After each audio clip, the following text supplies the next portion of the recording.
Hello, good morning mga kalahi! Welcome to my mini vlog. Samahan niyo ko sa aking lakad for today. Ang utos ni Opa ng aking amo, boss, amo, sir, or ano man. Ito po ang silbi ko sa kanya, ang magtagahatid or messenger ng mga papel doon sa accountant po namin. Every month po yan dahil nga medyo mahal na nga ang gasolina. Ako na ang sabi sa aking biyanan na ako na nga ang maghahatid. Total, alam ko naman, ihahatid lang naman din. Ito po ang aking trabaho dito sa opisina ng aking asawa, ang messenger, or kapag magsahuran ng mga tao, yun ako yung pupunta sa bangko, yun lang naman. Pero ang pagsusulat kasi ng kanji, yun ay hindi ko alam. So andito na nga ako, ibibigay ko lang yan for 1 month na expenses and everything. So after neto, pupunta na ako doon sa aking isa naman na friend dahil nga yung mga pinaglumaan ng aking mga anak binibigay ko talaga sa kanya. Pero bago ko dyan pumunta ay dumaan muna ako sa 7-Eleven dahil may kailangan akong bayaran. So ayan yung mga ibibigay ko, mga pinagliitan ng mga anak ko, sa kanya ko talaga yan binibigay. Hindi ko na rin pinakita guys kasi nga syempre medyo privacy ang aking kaibigan. So dumaan na rin ako dito sa Mr. Max para mamalengke. Alam nyo ba guys, ang mura-mura ng mga pagkain dito. Minsan lang ako dito makapunta kasi nga every month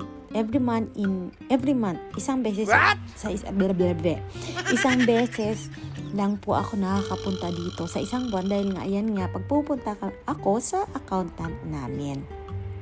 Ang dami rin dito mga prutas, halos lahat nandito na, ang mura po dito talaga. Kaya gusto ko dito mamili. Kaso medyo malayo nga kasi sa amin, kaya minsan lang ako makapunta.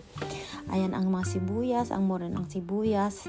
Wala na kayong hahanapin pa dito, halos andito na lahat. Kaya kapag pumunta ako dito, yung mga wala talaga doon sa malapit sa amin at mura, ayun na ang binibili ko. Ang hirap na rin kasi mag-budget ngayon dito sa Japan dahil napakamahal na ng mga bilihin at super taas pa ng tax at yung sahod ng mga tao hindi rin naman nagbabago. Parang Pilipinas lang din.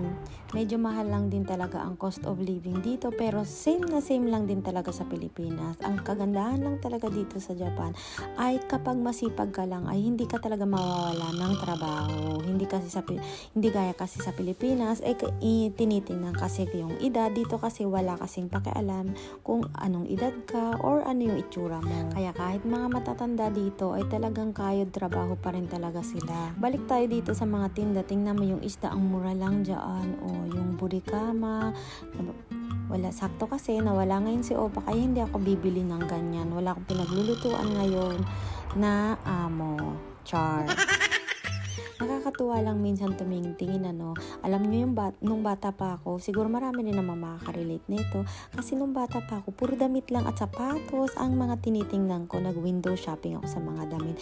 Pero ngayon, ang iba na ang window shopping ko. Ito na mga isda, mga gulay, mga prutas, pagkain na namin sa bahay. Pero gano'n naman talaga kasi ang buhay ay nagbabago talaga. Dito naman sa side na to, minsan pag tinatamad ka magluto, o gaya ngayon, wala naman si Opa, kahit ganyan na din ang bilin ko, yung hindi na ako magluluto kasi para di rin masayang yung kuryente or gas. Pero itong mga malalaki yung mga per kilo ay ang bumibili talaga ako niyan kasi pwede ko siyang i-freezer. Bali yung importante lang pala talaga yung binili ko ngayon, pero gusto ko talaga bumili ng kung ano-ano pa. Kaya lang yun lang, mapapabili na naman ako kahit hindi namin kailangan. So ayun guys, kahit gusto ko pang tumingin, pinigilan ko na rin yung sarili ko kasi kung ano-ano na naman ang mabibili ko. So ayan guys, hanggang dito na naman ang aking video. Uwian na dahil uwi na rin ang aking mga alaga.